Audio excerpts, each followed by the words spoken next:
Assalamualaikum warahmatullahi wabarakatuh. Jumpa lagi di video mengenai engineering mekanik atau mekanika teknik statika.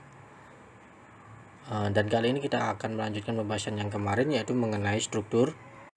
Tetapi di sini saya akan menggunakan pendekatan berbeda dalam menghitung gaya-gaya apa saja yang terjadi pada suatu rangka atau struktur suatu bangunan. Ketika kita memerlukan untuk menghitung gaya hanya dari beberapa bagian dari suatu tiang penopang, maka kita bisa menganalisanya dengan menggunakan metode sections atau pembagian. Jadi kita di sini hanya mengambil beberapa part dari tiang penopang tadi untuk kita hitung gaya-gayanya. Tidak seperti yang per video yang kemarin yang sebelumnya, bahwa kita harus menghitung per join, jadi per persambungan dari tiang penopang tersebut, tetapi di sini kita hanya menghitung beberapa saja. Hal ini senada dengan prinsip bahwa jika kita bisa menghitung tiang penopang tersebut jika dalam keadaan seimbang atau equilibrium, sehingga pada keadaan seimbang maka setiap bagian dari tiang penopang tersebut juga pasti akan seimbang juga, dan hasilnya juga sama. Berdasarkan gambar yang mari kita perhatikan dulu ya gambar ini sejenak. Ada dua bagian dari tiang penopang. Pada bagian sebelah kiri adalah tiang penopang yang utuh, dan sebelah kanannya merupakan bagian yang dipotong. Kita bayangkan jika bagian itu dipotong pada garis biru, maka hasil perpotongannya akan menghasilkan gaya yang serupa di sebelah kanannya.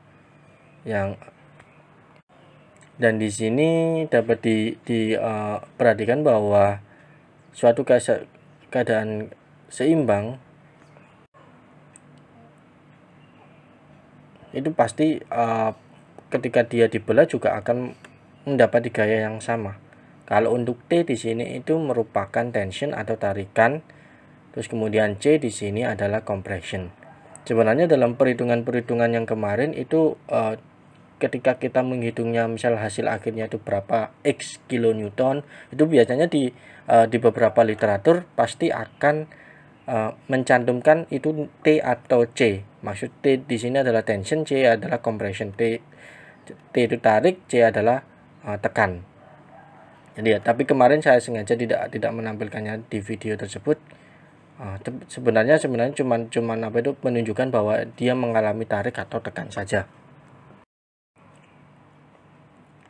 Untuk melakukan pemotongan ada suatu kita tidak hanya bisa memotong kayak satu tiang aja ya, tapi kita bisa memotongnya bisa setengah dari struktur atau rangkanya sendiri. Dan ini harus mengikuti kaidah persamaan untuk bisa dianggap equilibrium, yaitu sigma fx di sini harus 0, sigma fy harus 0, dan sigma m moment di O harus juga sama dengan 0. Jadi kita harus mengacu berdasarkan tiga persamaan ini. Sebagai contoh, kita ada gambar suatu struktur di sini yang dibebani 1000 Newton, dimana kalau kita ingin menghitung nilai gaya-gaya yang terjadi pada BC, pada GC dan GF, maka bagian yang perlu kita potong adalah bagian ada garis biru ya, AA. Ya, garis AA tersebut itu bagian yang tepat untuk memotongnya jika kita ingin mendapatkan nilai dari BC, GC, dan GF. Free body diagram dari kedua segmen yang kita potong tadi ditunjukkan pada gambar B dan C. Dan sebagai catatan di sini bahwa kita perlu memperhatikan mana yang pasti beberapa bagian dari tiang penopang tadi ada yang mengalami tarikan, dan tentunya di bagian yang lain juga akan mengalami penekanan. Jadi kita harus jeli dalam memperhatikan gaya-gaya tarikan apa saja yang terjadi. Di sini untuk bagian BC dan GC itu diasumsikan mengalami tarikan, dan bagian GF ini mengalami kompresi atau penekanan. Ada tiga gaya yang tidak gaya FBC, FGC dan FGF ya, itu kita dapat mencarinya dengan menerapkan kaidah equilibrium ya, yang sama tadi, sigma fx sama dengan 0, sigma fy sama dengan 0, dan sigma momennya juga harus sama dengan 0. Dan ada 3 bagian gaya yang tidak diketahui di potongan kedua di gambar C, yang mengindikasikan reaksi supportnya, reaksi penopangnya, yaitu dx, dy, dan ex, itu juga akan bisa diketahui. Ada 2 metode penyambungan di mana kita untuk menghitung daya yang tidak diketahui. Pertama dengan cara inspeksi. Sebagai contohnya di sini. Contohnya ini adalah yang gambar B ini ya. Ada gaya FBC di sini. Ini akan FBC di sini akan menghasilkan momen yang berlawanan dari gaya 1000 Newton. Begitu pula dengan FGC, karena FGC ini juga mengalami tarikan ke arah vertikal, jadi nilainya harus balance, harus seimbang dengan 1000 Newton, gaya 1000 Newton yang mengarah ke bawah. Dan cara yang kedua di sini adalah selalu asumsikan bahwa bagian yang tidak diketahui atau gaya yang tidak diketahui dari bagian tersebut, dari bagian yang dipotong tersebut adalah dengan gaya tarik. Jadi nantinya hasilnya kalau positif berarti dia benar tarik, tapi kalau hasilnya negatif maka akan terjadi tekanan dan kompresi. Jadi masalah positif dan negatif di sini cuman mengindikasikan dia tarik atau tekan, tidak perlu khawatir. Nah, pasti kalau kita tidak langsung menuju ke contoh soal pasti akan bingung ya. Jadi kita langsung aja ke contoh soal yang pertama. Di sini ada suatu struktur di sini. Kira-kira di sini disuruh untuk menentukan gaya dari GE, GC dan BC dari struktur tersebut. Dan kita juga disuruh untuk mengindikasikan apakah gaya-gaya tersebut itu tarik atau kompresi. Nah, di sini untuk jawabannya, jadi untuk solusi pemecahan masalahnya, pertama kita pilih sectionnya yang untuk dipotong. Di sini section AA seperti pada gambar ini dipilih karena memotong ketiga bagian dari gaya yang harus kita cari. Sebelum kita menghitung dari potongan tersebut, pertama hal yang perlu kita lakukan adalah menghitung keseluruhan reaksi eksternal, baik di A ataupun di D. Dan untuk free body diagramnya dari keseluruhan tiang penopang itu ditunjukkan oleh gambar di bawahnya.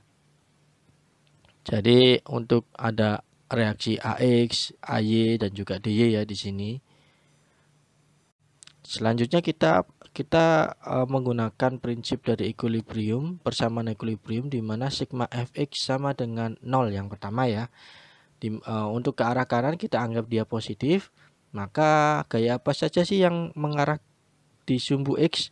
Ada AX di sini ada 400 Newton ya. Jadi yang mengarah ke kanan adalah 400 Newton, maka dia positif. Dan untuk AX-nya sendiri ini mengarah ke kiri, maka dia dianggap negatif. Maka hasilnya di sini AX sama dengan 400 Newton. Jadi yang ke arah sumbu X sama, seimbang. Kemudian kita hitung sigma FJK. Jadi kalau sigma FJ kita ada 2 gaya yang tidak diketahui, 2 reaksi yang tidak diketahui, yaitu AY dan DY. Nah, ini cukup susah karena nanti akan ada satu variabel yang tidak diketahui. Kita langsung aja ke sigma momen aja ya. Sigma momen A sama dengan 0. Dan di sini untuk berlawanan dengan jarum jam kita anggap positif. Maka di sini sigma momennya, ingat bahwa momen adalah gaya dikalikan dengan panjang lengan.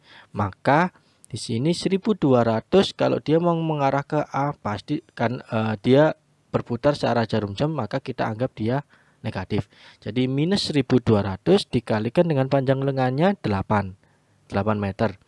Kemudian gaya apalagi yang ada di sini ada 400 ya, 400 Newton.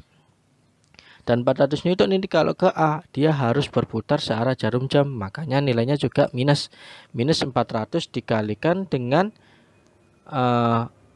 jarak vertikal dari titik E ke titik A adalah 3 meter, maka minus 400 dikalikan dengan 3 meter.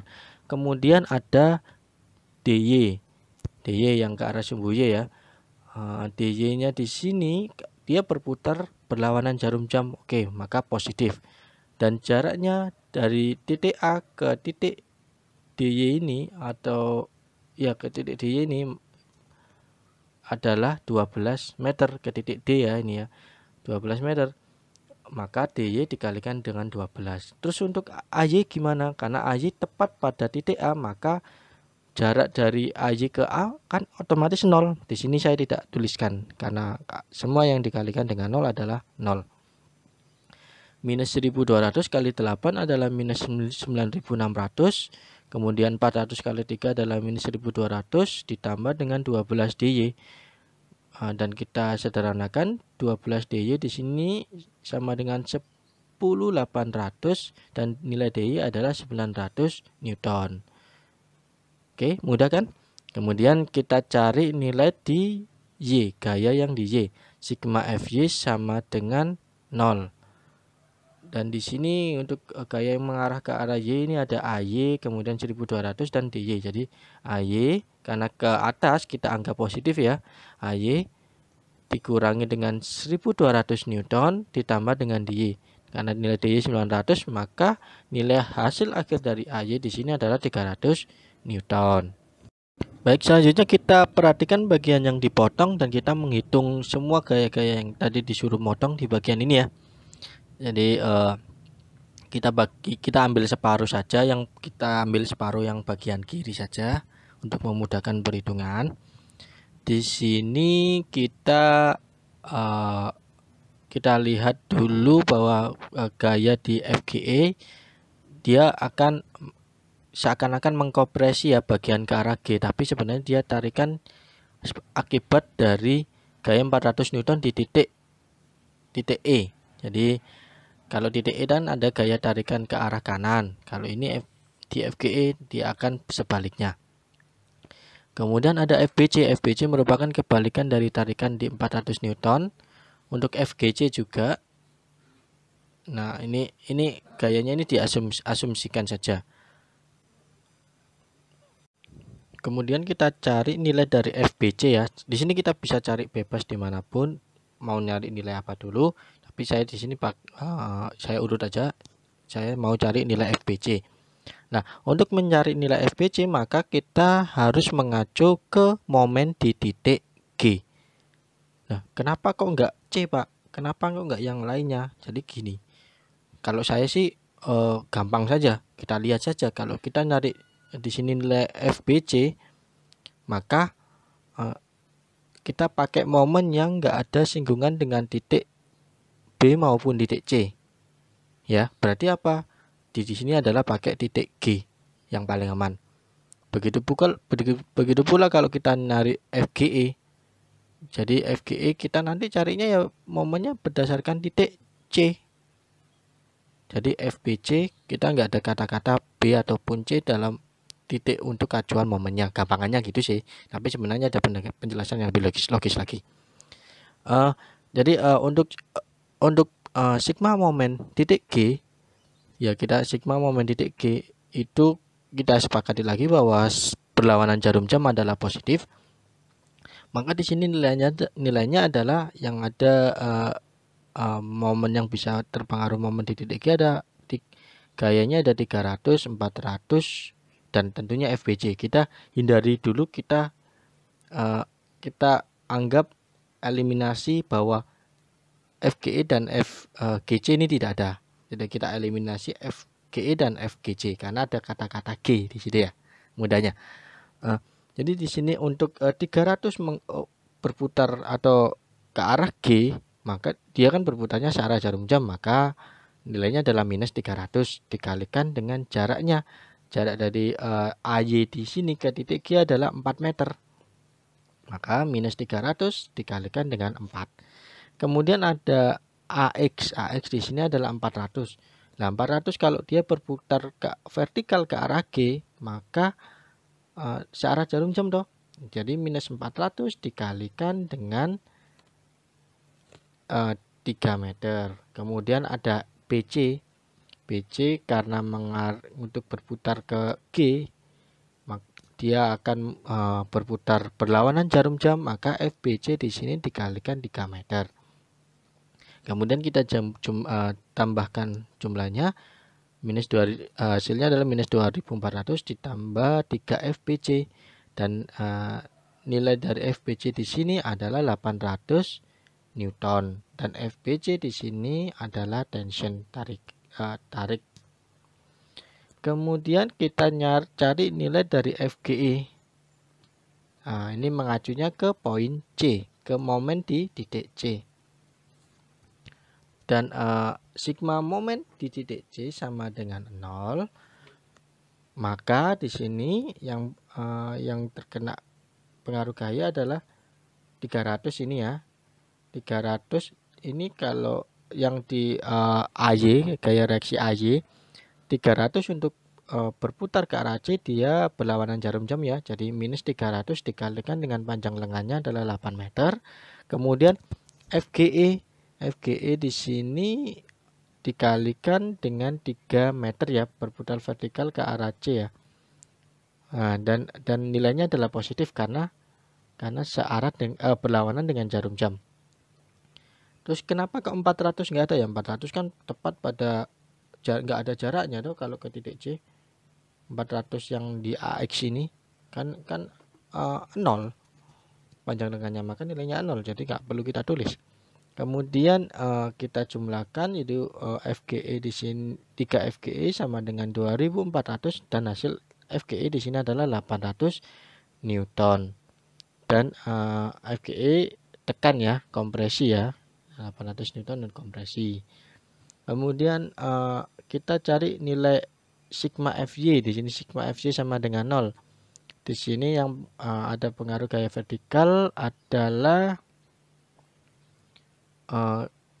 karena FBC dan FGE ini bukan merupakan komponen yang vertikal. Jadi kita langsung nggak usah pakai nilai momen-momenan yang di sini ya. Langsung aja ke sigma FY di sini. Dan sigma FY di sini untuk ke arah atas adalah positif, dan ada hanya 3Y ya, hanya AY di sini ya. AY di sini 300 dikurangi dengan FGC sinus alfa karena membentuk sudut. Karena Y kan sinus, jadi kita pakai sinus alfa. Sinus alfa berapa sih Pak sudutnya? Kita ingat-ingat lagi, sisi miring, sisi depan. Nah, di sini kan sinus kalau sin maka sumbu Y dibagi dengan sumbu X. Sumbu Y di sini itu 3 meter, dan X dan sisi miring itu 5. Jadi 3/5 itu sama dengan sinus alfa. Ya, kalau untuk kosinus alfa maka yang di X 4 dibagi dengan sisi miringnya 5, jadi 4/5. Kalau kosinus, karena sinus kita pakai 3/5. Jadi 300 dikurangi 3/5 FGC, maka nilai FGC-nya adalah 500 Newton. Oke, di sini mudah ya. Oke, contoh soal yang kedua, kita disuruh untuk menentukan gaya pada bagian CF dari suatu rangka seperti pada gambar,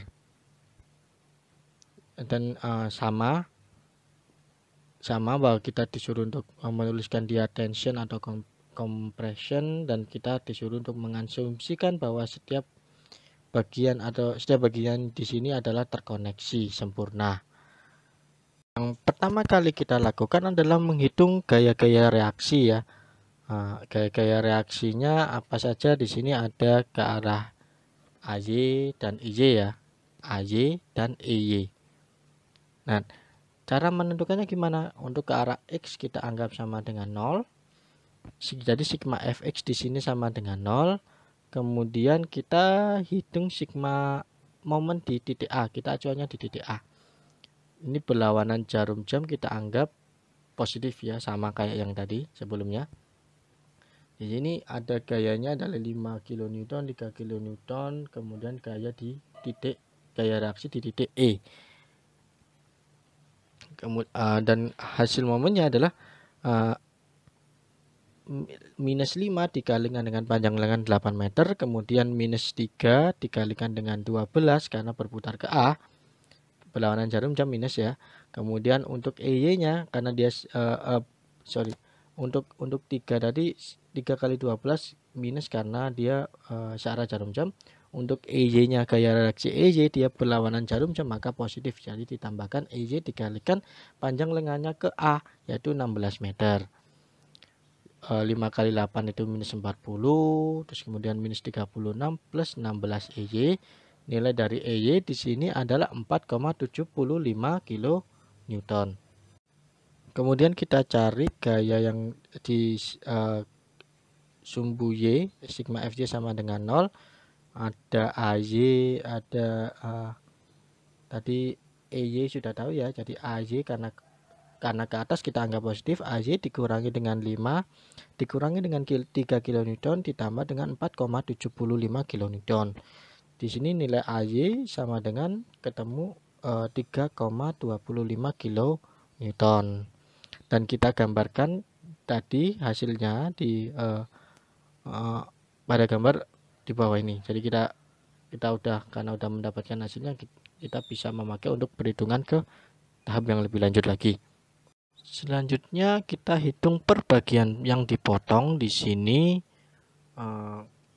Karena di sini tidak bentuknya ini tidak kita tidak bisa menarik garis lurus dari titik paling atas, maka kita asumsikan kita tarik garis putus-putus ke arah titik O supaya dia selaras ya dengan menyambung ke bagian atas di titik G. Nah, ya yang jadi masalah di sini kita harus menentukan jarak dari E ke O, yaitu jarak X ini berapa.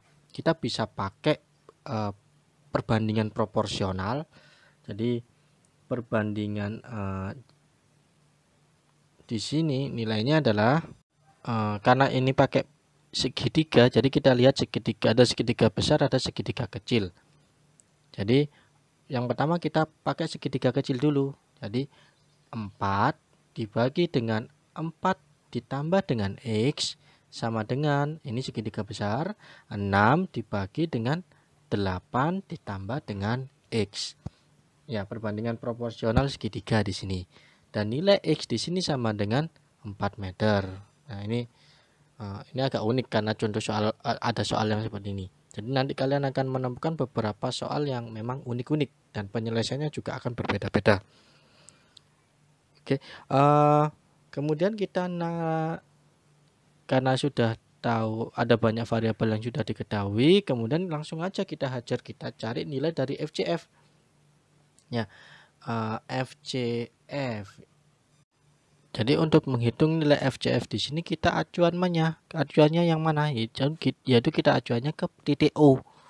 Dan kita bisa geser nilai FCF di sini ke titik C. Jadi ada di sini kita lihat di sini ada FCF X yaitu FCF cos 45 dan FCS sin 45. Di sini kita bisa pakai untuk menghitung dari nilai FCF yang sesungguhnya nanti itu berapa.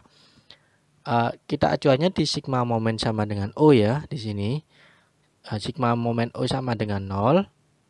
Sigma momen O sama dengan 0 yang benar. Kemudian kita pakai yang sigma yang FCF-nya sinus ya, karena sumbunya vertikal. Yang horizontal tentunya kan nggak ada panjang lengannya. Yang FCF cos 45 kan nggak ada panjang lengannya. Kalau ke titik O kan 0 panjang lengannya. Jadi ya hasilnya 0. Jadi kita pakai yang FCF sinus 45. Kalau FCF sinus 45 dia berputar ke O, maka searah jarum jam toh. Kalau searah jarum jam dia nilainya adalah negatif. Jadi minus FCF sinus 45 dikalikan dengan panjang lengannya. Panjang lengannya adalah 12. Jadi 4 ditambah 4 ditambah X. X-nya tadi 4. Jadi hasilnya adalah 12 meter. Kemudian ditambahkan dengan gaya apa lagi sih yang terjadi? Jadi ada gaya 3 kN. Jadi 3 kN ini berputar juga berlawanan jarum jam ke titik O, maka nilainya adalah positif 3 dikalikan dengan 8 meter. Kemudian ada titik EY, ya 4,75. Ya 4,75 kN ini kalau ke titik O dia searah jarum jam, maka nilainya adalah negatif. Minus 4,75 dikalikan dengan 4 meter. Dan kemudian kita selesaikan sinus 45 adalah 0,7071 atau setengah akar 2 dikalikan dengan minus FCF dikali dengan 12, kemudian ditambah dengan 24 dikurangi 19. 0,7071 kali 12 sama dengan 8,48, terus 24 kurangi 19 adalah 5, maka kita hasil akhirnya adalah FCF sama dengan 0,589 kN dan dia adalah kompresi. Sebenarnya kalau di saya kalian jawab 0,589 kN saja sudah cukup. C ini cuma mengindikasikan saja dia kalau tekan atau tarik. Kalau C ini berarti tekan ya. Oke, mudah kan? Sekian dulu untuk pertemuan pada kali ini. Tetap semangat belajar, sehat selalu, semoga pandemi segera berakhir dan kita bisa beraktivitas di sekolah seperti biasanya. Terima kasih atas perhatiannya. Assalamualaikum warahmatullahi wabarakatuh.